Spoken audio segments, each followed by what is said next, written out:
A aula de hoje, a gente inicia, né, para o terceiro período, as políticas públicas em saúde dos grupos. E hoje o grupo escolhido é a mulher. Então, nós trazemos a Política Nacional de Atenção Integral à Saúde da Mulher.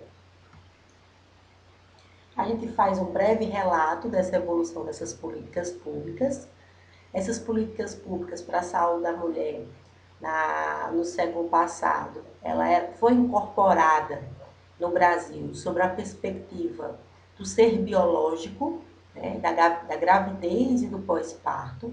Então, era uma assistência focada nesse período gravídico e puerperal pós-parto. Mas esse tipo de assistência ele começou a ser criticado pelos movimentos feministas, né, em que ele questionava em que o papel da mãe não era só o ser mãe, só o ser reprodutivo. Existiam outras dificuldades, outras problemáticas relacionadas, por exemplo, à anticoncepção, à prevenção de doenças sexualmente transmissíveis, questões sociais, né, de dupla jornada de trabalho, enfim. Diante desse contexto, na década de 80, nós lembramos que nós já vimos, né, em aulas anteriores, o processo da reforma sanitária, em que se buscava um sistema único de saúde. Então, dentro desse movimento de reformar os serviços de saúde, nós lembramos que esses movimentos andaram junto com os movimentos de melhoria na qualidade da assistência à mulher. E aí nós tivemos o primeiro programa, né, o país, inserido dentro dos serviços de saúde do Sistema Único, em 84. Esse programa ele foi evoluindo até deixar de ser um programa e evoluir para a Política Nacional de Atenção Integral à Saúde da Mulher, em que ele agrega os princípios e as diretrizes do Sistema Único de Saúde, da universalidade, da integralidade, da descentralização. Então, em 2004, nasce essa Política Nacional de Atenção Integral. Lembrar que o integral ele traz o atendimento completo, íntegro à saúde da mulher. Então, trabalhando essa política pública, né, sendo trabalhado como uma política pública, a gente traz uma área técnica do Ministério da Saúde voltada para ações específicas.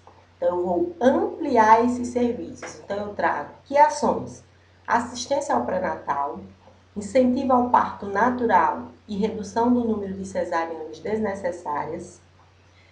Tenho como foco nessas ações também a redução da mortalidade materna, o enfrentamento da violência contra a mulher, o planejamento familiar, a assistência ao climatério, assistência às mulheres negras e população LGBT.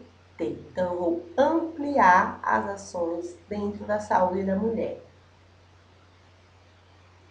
Para que eu amplie esses serviços e essas ações, eu preciso entender que essa política, quando nasceu em 2004, eu sempre falo com vocês, a epidemiologia ela precisa ser estudada, né? A gente precisa entender esse grupo para que as ações sejam mais efetivas. Então, nessa década, né, no início dos anos 2000, as causas de mortalidade no Brasil, para o público feminino, estão voltadas para as doenças cardiovasculares, em destaque o infarto agudo do miocárdio, o AVC, o acidente vascular cerebral, em segundo lugar, as neoplasias, em específicos, o câncer de mama, segundo de pulmão, depois de colo de útero, as doenças do aparelho respiratório, principalmente as pneumonias, que vêm como uma doença oportunista, né, muitas vezes relacionado à AIDS não diagnosticada. Então, já é um protocolo do Ministério da Saúde, os testes rápidos para HIV, em casos, por exemplo, em que a gente faz uma consulta clínica, identifica uma pneumonia, uma tuberculose, então já faz parte desse diagnóstico fazer também um teste rápido do HIV, uma vez que muitas vezes ele mascara outras doenças. Outra causa de mortalidade são as doenças endócrinas, nutricionais e metabólicas, com destaque para diabetes. E por último, sobre causas de mortalidade feminina, são as causas externas, né? Causas como por exemplo, acidentes de trânsito, enfim. Dentro da mortalidade materna, da mortalidade feminina, a gente precisa destacar também a mortalidade materna, né? Aquelas causas de mortes que vão acontecer durante o período da gravidez, do puerpério ou do aborto. As principais causas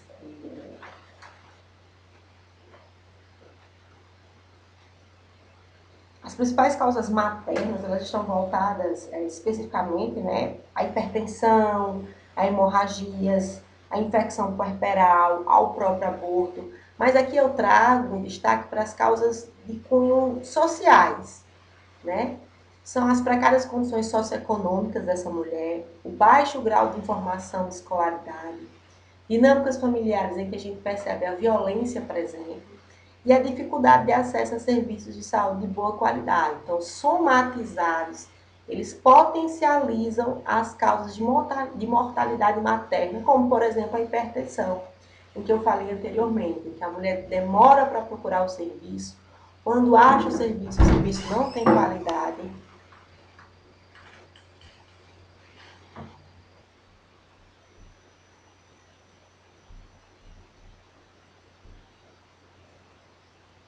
Todas as políticas públicas, ela parte dos princípios e diretrizes do próprio Sistema Único de Saúde, que a gente vai relembrando aqueles princípios e diretrizes, né?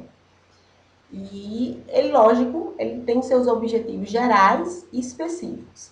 Dentre os objetivos gerais da Política Nacional da Atenção Integral à Saúde da Mulher, a gente foca em que a melhoria das condições de vida, né, são ações que devem promover a melhoria dessas condições de vida, mediante a garantia dos direitos legalmente constituídos, a ampliação do acesso aos serviços. Então, nós temos 3 níveis de complexidade em que a gente amplifica esse acesso, melhora a qualidade desses serviços, e as ações são sempre voltadas para aquelas 3 vertentes. Né? Todo serviço de saúde, a quem a gente deve promover uma assistência qualificada, ele vem desse pilar, né? Em que eu foco a promoção, a prevenção, a assistência e a recuperação da saúde dessa mulher. Saindo do objetivo geral, eu vou entrar nos objetivos específicos e quais as estratégias o Ministério da Saúde vai lançar para trabalhar esses objetivos. Então, o primeiro, ampliar e qualificar a atenção clínico-ginecológica, inclusive para as portadoras de infecção pelo HIV e outras doenças sexualmente transmissíveis, hoje trabalhadas como ISTs, infecções sexualmente transmissíveis. Então, nós vamos ampliar, por exemplo, o exame ginecológico na atenção básica, trabalhar as questões de promoção, atividades de educação em saúde para as doenças sexualmente transmissíveis, para impedir a infecção do HIV. Então, nós não vamos trabalhar só a mulher já portadora da patologia. Né? Nós vamos trabalhar ações que vão promover, vão prevenir essas patologias. Então, um dos carros-chefes é ampliar essa atenção básica, por isso que a gente chega na atenção básica. A gente tem um dia em que se pode trabalhar a saúde da mulher, né? Especificamente fazer o exame citológico, ou ginecológico, ou Papa Nicolau. Nós vamos estimular a implantação e implementação da assistência ao planejamento familiar. Lembrando que o planejamento familiar é você, de fato, planejar uma gravidez, quando e quantos filhos ter. E nós temos que envolver todos os sujeitos, né? Homens, mulheres, adultos e adolescentes, para que essa atenção, de fato, seja integral. Promover a atenção obstétrica e neonatal, qualificada e humanizada, incluindo a assistência ao abortamento em condições inseguras para mulheres e adolescentes. Existe a atenção pré-natal, em que ela começa na atenção básica, ela dá continuidade nos serviços de média e alta complexidade, né, na assistência hospitalar, para essa mulher em período gravídico, mas nós também Percebemos que dentro desses objetivos ele coloca incluindo a assistência ao abortamento em condições seguras. O que é isso? Né? O aborto, quando ele ocorre em condições inseguras, né, que ele é provocado, seja em locais clandestinos ou no próprio domicílio, né, pelas mulheres, ela vai acarretar maiores complicações, né? Ele é mais severo as consequências desse aborto provocado. Então, a gente tem que trabalhar a humanização da assistência, a humanização dos serviços e dos profissionais de saúde em atender essa mulher que veio em abortamento mesmo que em condições inseguras. Promover a atenção às mulheres e adolescentes em situação de violência doméstica e sexual. Então, nós já trabalhamos uma rede de serviço para essa mulher nessas condições, não só um serviço em saúde, mas protocolo já trabalhado com outros setores, né, do governo federal, para trabalhar essa mulher que adentra nos serviços em situação. Né? São duas situações, são dois objetivos específicos, né? Assistir a mulher em abortamento e assistir a mulher em situação de violência, em que a gente percebe, às vezes, uma discriminação da própria equipe de saúde em atender essa mulher. A gente tem que desmistificar, desrotular, né? Um profissional de saúde não cabe um julgamento, cabe um atendimento. A gente tem que pensar nessa humanização dessas mulheres nessas situações. Promover, conjuntamente com o Programa Nacional de DST-HIV/AIDS, a prevenção e o controle das doenças sexualmente transmissíveis e da infecção pelo HIV na população feminina. E aí, então, a gente percebe dois programas, duas políticas públicas sendo trabalhadas para um grupo específico, no caso, as mulheres. Então, a gente não pode trabalhar dentro do governo federal com programas distintos. Então, esses programas eles precisam conversar, eles precisam trabalhar juntos. Então, eu tenho a política pública em saúde da mulher e eu tenho um programa nacional de DST HIV/AIDS. Então, elas precisam trabalhar ações conjuntas. Outro objetivo específico, reduzir a morbimortalidade por câncer. Então, as causas do adoecimento para o câncer e as causas de mortalidade. Então, a gente precisa reduzir. Uma das ações, por exemplo, é ampliar justamente o exame ginecológico, ou amplificar e aumentar o número de requisições de mamografia.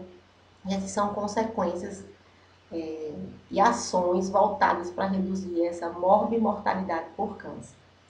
Implantar um modelo de atenção à saúde mental das mulheres sobre o enfoque de gênero. O que é esse enfoque de gênero, né? Os problemas de saúde mental, a gente precisa entender que eles podem estar relacionados a questões psicológicas que são somadas a questões culturais. Culturais simplesmente por ser mulher, né? A mulher ela tem uma sobrecarga de trabalho, ela tem um trabalho fora, ela tem um trabalho em casa, ela tem um trabalho doméstico, ela é vista pela sociedade como um ser que cabe a ela o cuidar familiar.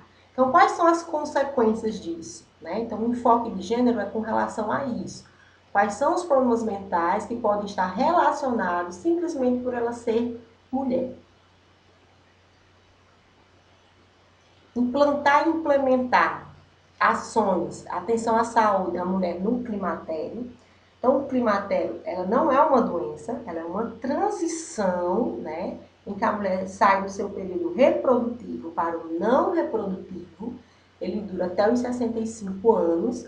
E dentro desse climatério, a gente trabalha também a menopausa, que é um termo mais conhecido. Mas a menopausa, ela só é diagnosticada, digamos assim, após um período de 12 meses. Então, depois que acontece, é que eu percebo que aconteceu a menopausa.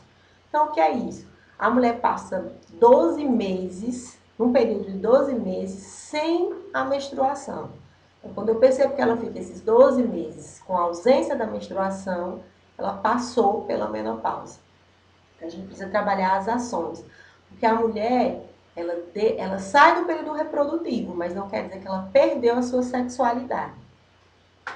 A gente também é outro objetivo, né, que vem logo em seguida, promover a atenção à saúde da mulher na terceira idade, né, aquela mulher que não está mais em fase reprodutiva, mas existem outras questões envolvidas, né, como trabalhar a questão da sexualidade, doenças sexualmente transmissíveis, não é porque ela não está mais numa fase reprodutiva, em que o desejo sexual dela sumiu, que ela ainda está, por exemplo, propícia a infecções sexualmente transmissíveis. Então, ainda continua fazendo, por exemplo, o exame citológico, ginecológico.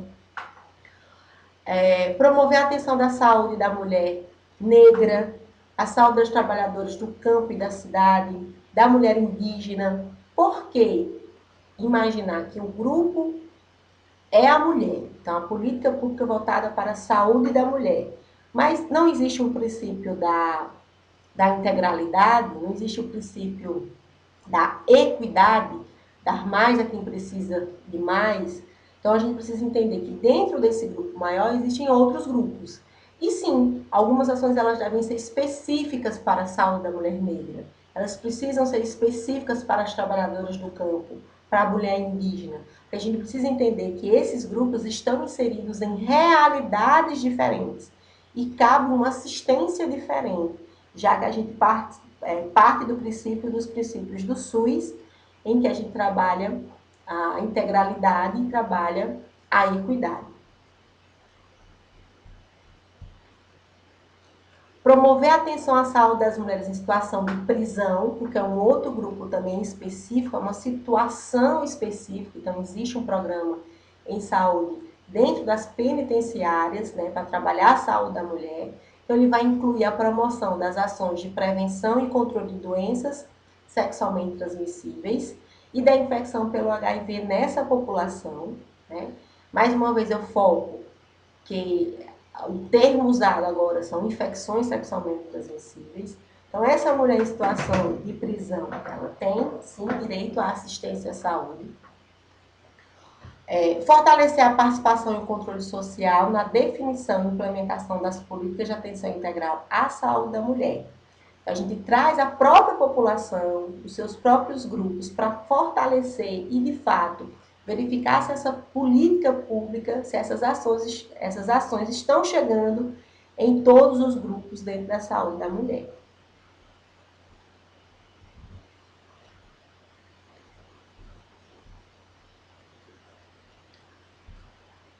Então, depois que eu trago, né, os principais objetivos, os objetivos gerais específicos, eu trago alguns exemplos de programas, né, de serviços que de fato existem dentro da saúde da mulher. Então, um dos principais programas é o CIS pré-natal, em que a gente trabalha dentro da atenção básica com a assistência pré-natal, né? Ela é prestada dentro da atenção básica, ela oferta no mínimo 6 consultas. Essas 6 consultas, elas vêm alternadas entre o profissional, o enfermeiro e o médico, né? O ideal é que 4 consultas sejam com o enfermeiro, 2 com o médico. E eu coloquei 6 consultas porque essas consultas elas podem ser mais do que 6, elas podem ser até 8 consultas. E a assistência pré-natal ela só termina lá no puerpério, né? Depois que essa mulher ganha. Então, o que é que eu tenho dentro desse programa de CIS pré-natal? Eu tenho um cadastramento, eu tenho um cartão da gestante, eu tenho vacinação, eu tenho exames de rotina, hemogramas, hemoglobina, testes rápidos para hepatite B, C, HIV. Eu tenho as visitas domiciliares, né? Os profissionais de saúde vão à casa dessa, caso necessário, dessa gestante.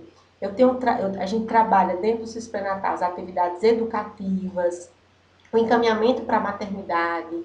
Então, a mulher, quando inicia o pré-natal na atenção básica, já é mostrado para ela toda a rede de serviços e provavelmente onde ela vai ter esse bebê, né? Se dentro da assistência pré-natal, da atenção básica, que é de baixo risco, a gente identifica sinais de risco, a gente vai encaminhá-la para um serviço de maior complexidade. Vai continuar acompanhando a atenção básica, mas vai acompanhar também dentro, ela vai ser encaminhada para um serviço de referência. Por exemplo, durante a assistência pré-natal, na atenção básica, eu identifiquei uma hipertensão.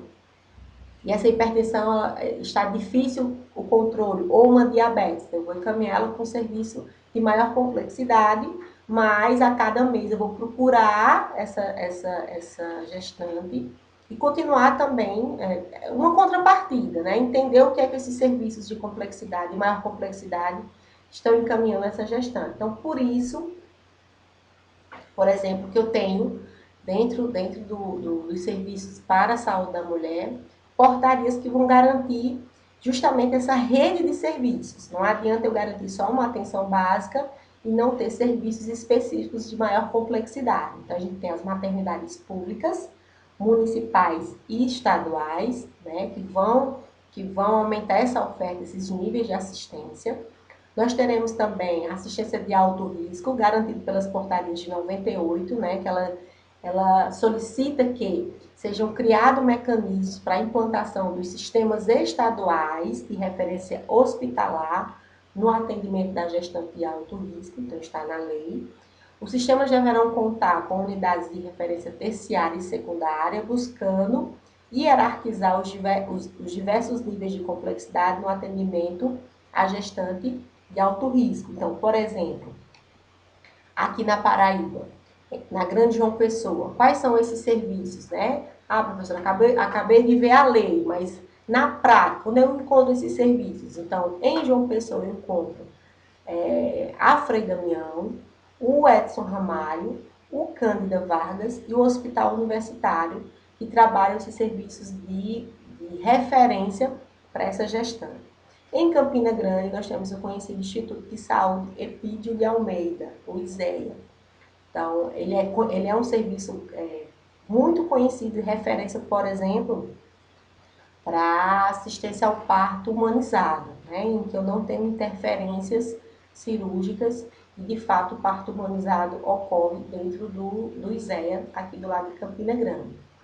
Uma maneira também de ilustrar é mostrando essa linha de cuidado da gestante do recém-nascido, né, conhecido como a rede cegonha. Então, nessa imagem, a gente consegue perceber que existe o nível de complexidade da atenção básica, da média e da alta complexidade, todos voltados na rede SUS para essa gestante. Então, eu tenho a entrada dessa mulher na rede cegonha pela atenção básica, ela continua adentrando nos serviços, né? Dentro do serviço de saúde. Durante o pré-natal, se eu faço uma avaliação e percebo um risco gestacional, por exemplo, uma hipertensão ou uma diabetes, eu posso encaminhar ela para consultas com especialistas nas maternidades de alto risco. Caso seja necessário que ela tenha esse parto nessa maternidade de risco, eu vou ter garantia de ter uma UTI, né, para possível intercorrência, tanto para a mãe como para o recém-nascido. Enfim, então tem toda uma gama, toda uma linha de cuidado desenhado para essa gestante. Aqui eu tenho algumas campanhas que o Ministério da Saúde já promoveu, né, dentro da saúde da mulher, né, mais cuidado e carinho para você e para o seu bebê, trazendo a figura do pai, né, se fala hoje do pré-natal masculino, que é essa participação do companheiro, né, com a mulher. Outro programa que existe dentro do Sistema Único de Saúde é o planejamento familiar, que ele vai começar lá na atenção básica. Ele oferta os anticoncepcionais orais e injetáveis.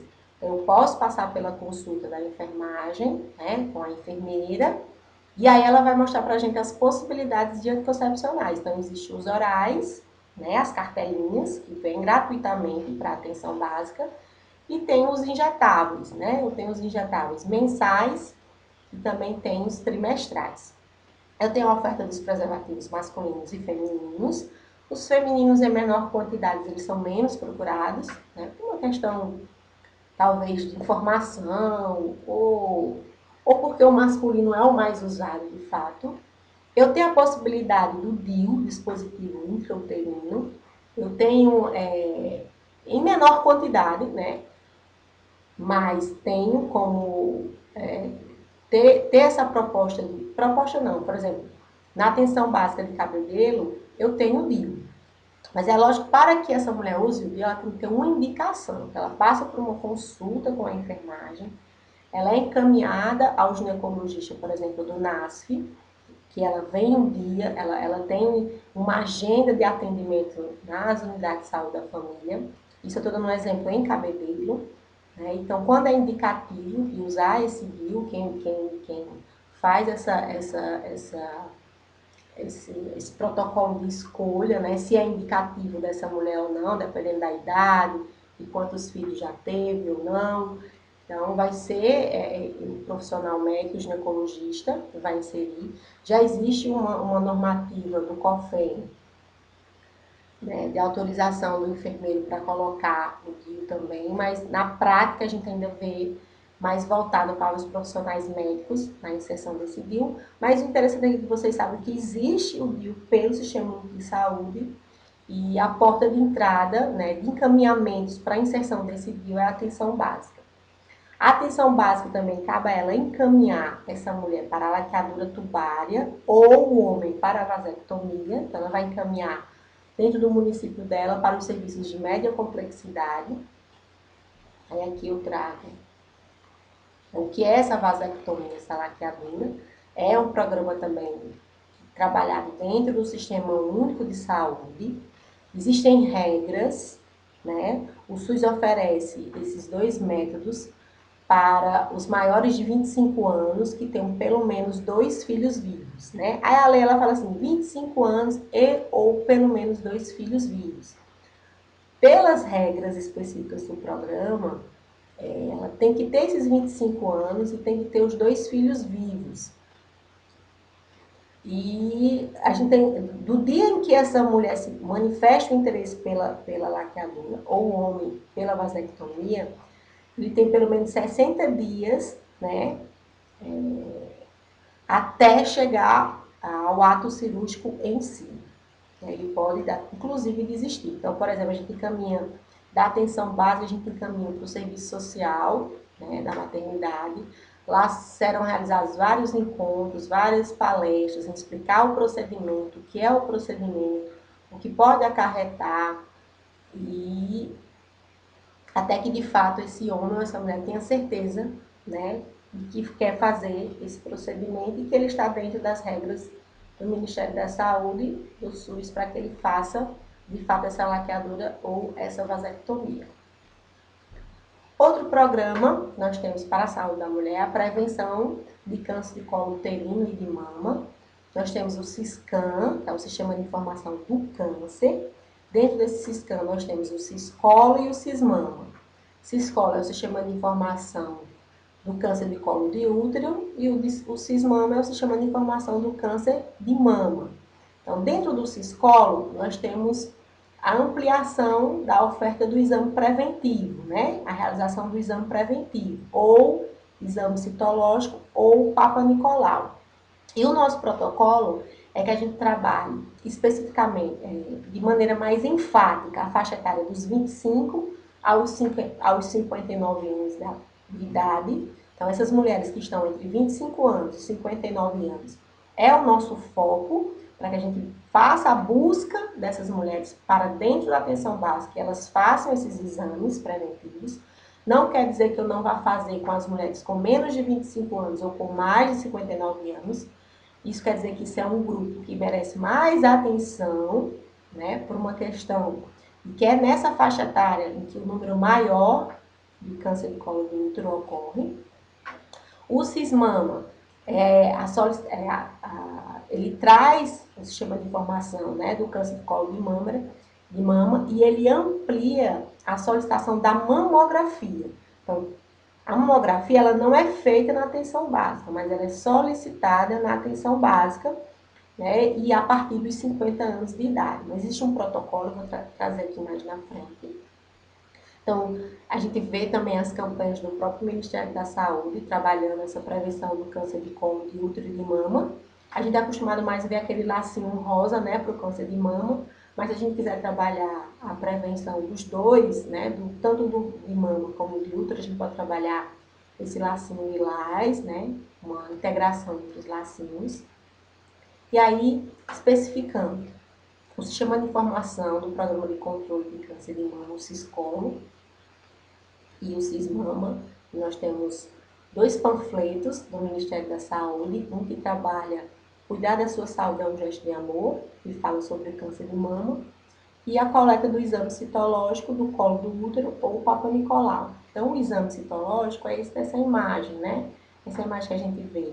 Parece um palito de picolé, uma espátula de Aires, e a escovinha, né? Então, isso é uma imagem da coleta do exame citológico, é o fundo do colo do útero, né? A enfermagem faz esse exame citológico, vocês vão aprender a fazer esse exame citológico no 5º período, salvo engano, na disciplina de enfermagem e saúde da família. Então, a gente aprendeu a fazer essa coleta no simulador. A gente faz a coleta ectocervical com a espátula de Aires, depois a coleta endocervical, coloca na lâmina, passa o fixador, encaminha para a média complexidade para fazer a leitura dessa lâmina, né, e vem o resultado. Aqui, especificamente, o panfleto, né, que trabalha um dos panfletos que já foi usado como campanha publicitária, câncer de mama, cuidar da sua vida é um gesto de amor, em que eu tenho, às vezes, atrizes, né, trabalhando atrizes que já foram acometidas, então a importância de chegar aos 50 anos, procurar o serviço de saúde, saber que é um direito da mulher fazer a mamografia. E, como eu já expliquei para vocês, o sistema de saúde, né, o Ministério da Saúde, ele trabalha sempre com públicos-alvo, né, com faixa etárias, né, por idade. Não que mulheres mais jovens ou mais velhas não precisem, mas se faz um estudo antecipado e identifica-se que existem faixas etárias, idades em que a patologia em si ela vem com maior risco. Né? Por isso que os exames são voltados por faixa etária. Então vamos lá. O que é que padroniza o INCA, né? Instituto Nacional do Câncer, desde 2004? Que as mulheres de 40 a 49 anos, elas devem fazer o exame clínico anual, né? SCM. Então, é um exame clínico feito por um profissional de saúde, que vai fazer o exame físico, né? O exame físico que vocês estão aprendendo lá, introdução à enfermagem. Ele vai fazer o exame físico da mama, né? Nessa faixa etária, dos 40 a 49. Se esse profissional de saúde identificar alguma alteração durante o exame, né? Ele vai encaminhar essa mulher para a mamografia. Agora, se a mulher já tiver entre 50 e 69 anos, a mamografia já é um protocolo, né? Ela deve fazer a mamografia a cada 2 anos e sempre fazer o exame clínico com o profissional de saúde anualmente. O terceiro grupo são as mulheres de 35 anos ou mais que têm um risco elevado para o câncer de mama, que já tenha na família a mãe ou a avó com diagnóstico de câncer de mama. Então, essa mulher entra para o grupo de risco. Então, ela deve fazer o exame clínico da mama anual com um profissional de saúde e a mamografia também. Então, são 3 faixas etárias diferenciadas e com protocolos diferentes, né? Todas padronizadas pelo Ministério da Saúde e pelo INCA. Então, eu concluo aqui.